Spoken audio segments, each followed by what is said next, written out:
What's up, guys? Welcome to the Bearded Dude podcast.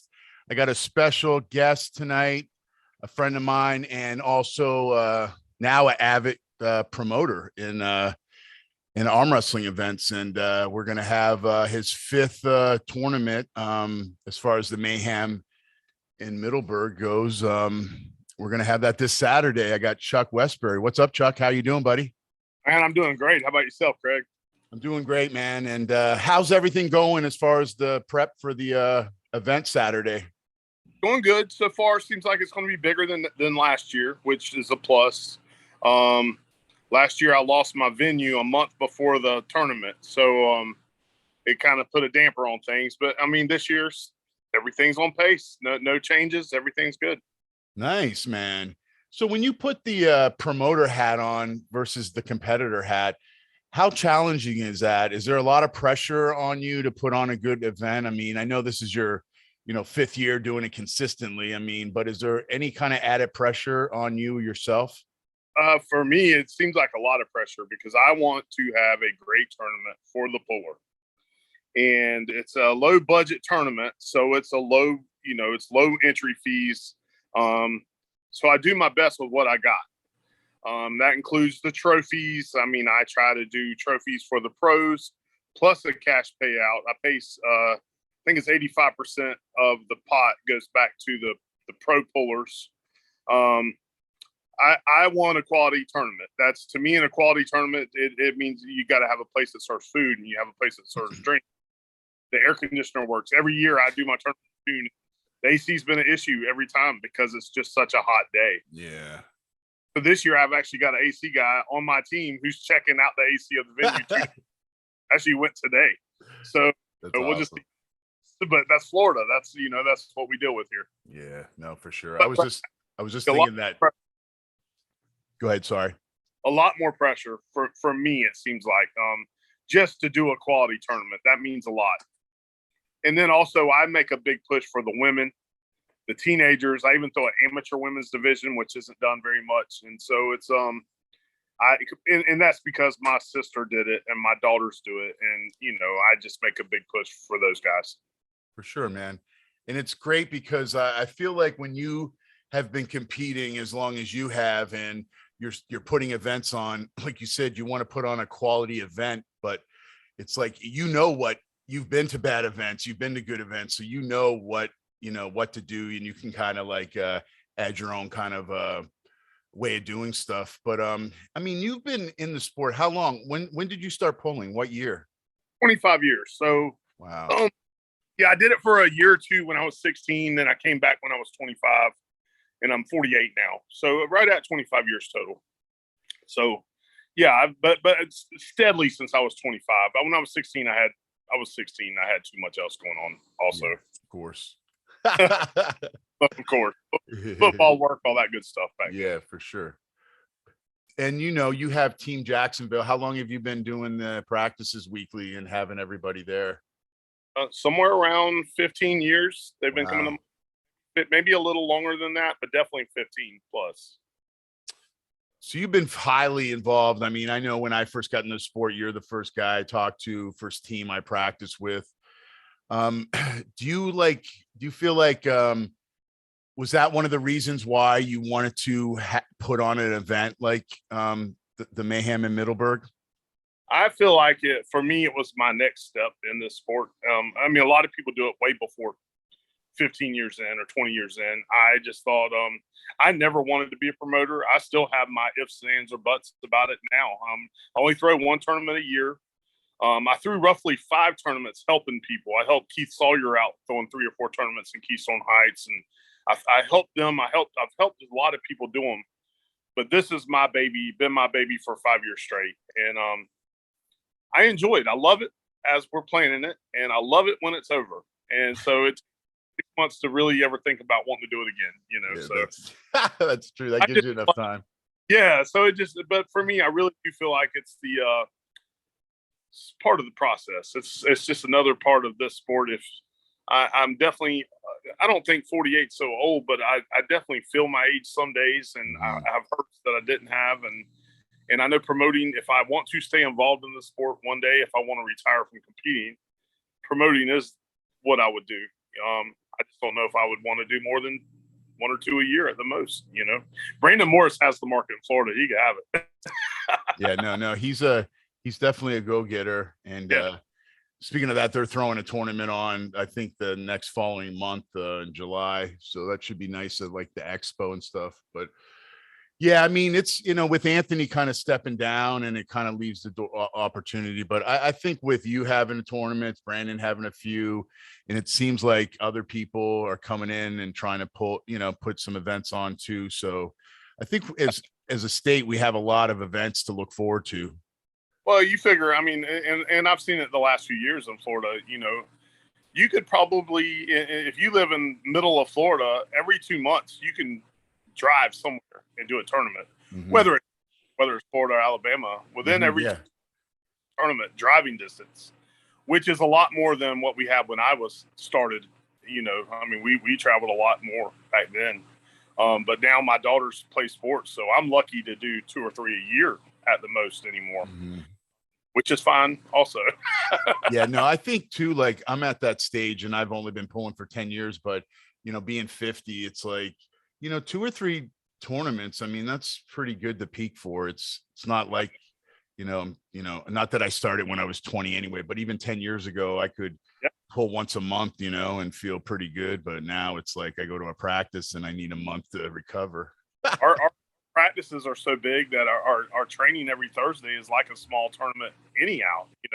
You get what you want when you come. You can become a champion, hang out and learn how to just bullshit with the best of them, so but yeah, absolutely 2 or 3 is a great number for me these days. I'm trying to shoot for the bigger tournaments. I mean, I did the IFA Worlds last year. I wanted to do the Nationals this year, but I've got some little dings and dents in me, so I was going to wait till next year hopefully and do something more. And really make a push when I'm 50. So I'm 2 years out from 50, and see what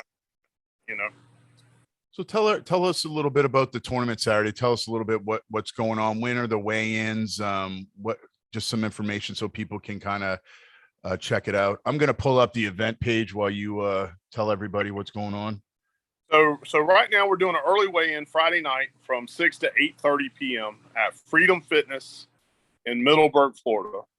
We'll do weigh-ins there. You got 24 hours or 12 hours roughly till the tournament starts. So you can put some weight back on if you want to. We do weigh-ins Saturday morning, day of the tournament from 10 to 12. Do not be late.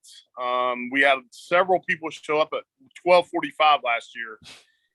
Let them in, and I've thought about it all year. That won't happen this year. If you show up, unless you call me and talk to me, if you show up that late, you're just not pulling. It's just how it has to be, because we run a round robin tournament, and it takes a long time to put these brackets together, and so it's hard to add and take out. But we also have an amateur division, 2 weight classes, right and left-handed. We have an amateur women's division. We have a pro women's division. We have teenager division. I have enough trophies. I'll do a split somewhere. It might be age. It might be weight. Last year I did a weight split of about 150 pounds for the teenage boys. I have a teenage girls division. And also I'm going to do a small kids tournament this year too. If any little kids want to arm wrestle, I have a kids table. We're going to try that out. But everything is double elimination except the open division. The open division is round robin, which means if there's 10 people in your weight class, you are going to arm wrestle every one of them. And the person with the best record wins the tournament. If there's a tie at the end, which we had a tie last year in the lightweights, there'll be a pull-off at the end. We had a 3-way tie between George Whitfield, Jeremy Pappy, and Mike Newman. And Pappy ended up with the win at the end. But that's how we just have to do it. And I think that's my niche. I've thrown around robin every tournament so far, and it's different than what everybody else does. And that just works for me. I like to do something a little different. Yeah, most definitely, because, those tournaments, I feel like it gives an opportunity for anybody to win, because it's an endurance kind of game then. And I tell people all the time that don't really understand arm wrestling, you get caught up in a couple wars, and then the next, you have a guy that's fresh on your 4th match. I found, like, because when I won the overalls, and I think it was 2020, just the overalls in general, because the first two places get the pull, then you pull the novice, the girls, like at the end of the thing, you probably pull like 30 matches. It's so insane, man.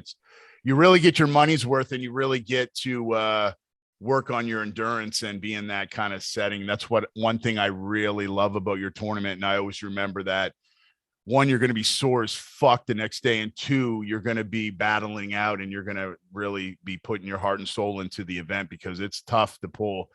Like you said, you got 10 guys, you're pulling nine matches. It's crazy. Yeah, and every tournament I've had so far, I've had no less than 10 per weight class in the open. So, I mean, that's 10 times 10. That's 100. That's 100 matches per weight class to the whole stack. It's crazy. It's crazy. But my goals are always to throw a 5-hour tournament. It starts at 1. I want to be done by 5 to 6 o'clock. I plan on running 3 tables this year. Depends on the entries. We've been out of there by 6, 7 with 150 entries. Anything less than 150, we'll run 2 tables. Like anywhere, we always say tip your waiting staff. Those people are coming in, and it's a nightclub where I do it at. So they open specially for me daytime. Those night people come in during the daytime, help us out, and then they're going to stay for their night shift too. Hopefully we treat them well, that we did last year, and they love to have us back. So that's the plus. Yeah, I think with arm wrestling, man, that's one thing I love about the sport, is usually people are really supportive with the venue, and yes, people have drinks and eat, and I think like a lot of times, even when the tournament's small, they get a good enough business that they normally wouldn't have gotten on like a Saturday afternoon before the busy time starts. So, that's one thing I can say about the sport. It seems like everybody really likes to support, which is good for you, because, people don't realize when you promote something, the whole thing is you're trying to bring business to that place as well. Yeah. Like, and it's crazy. Yeah. I'm not doing this to make money. I mean, I might walk out of there with my bar bill paid for the day, but this is fun. And for me, I really like to do stuff for the average puller, right? The Joe average almost I mean, of course we love it when a superstar shows up. That's great. And even when I started, I remember getting to pull Cleve Dean and Bobby Hopkins Sr. and Jr. and those guys. And it's awesome.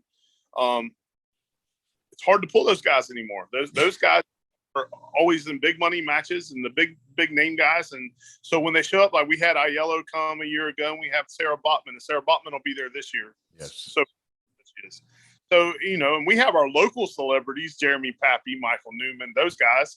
But it's the cool part of arm wrestling is going to a local tournament and pulling the Michael Jordan of arm wrestling. To me, that's always been one of the greatest draws of the sport. Yes.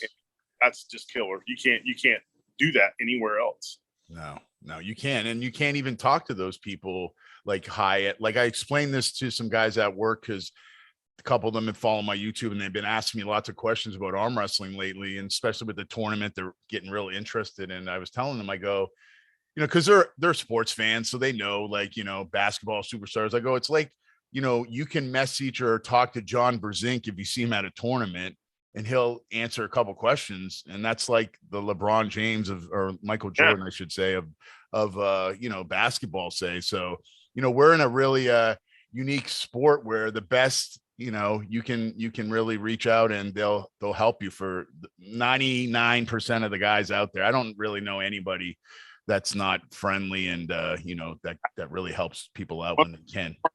Pro tournaments, I pulled Cleve Dean, and he pulled me to the side and explained some things to me. And I had a great team. I mean, Team Jackson was great then, but to have Cleve Deans of the world pull you to the side and say, "Hey, you're a strong guy, but you need to do this, this, and this." That was huge. I'll never forget that. Yeah, man, that's for sure.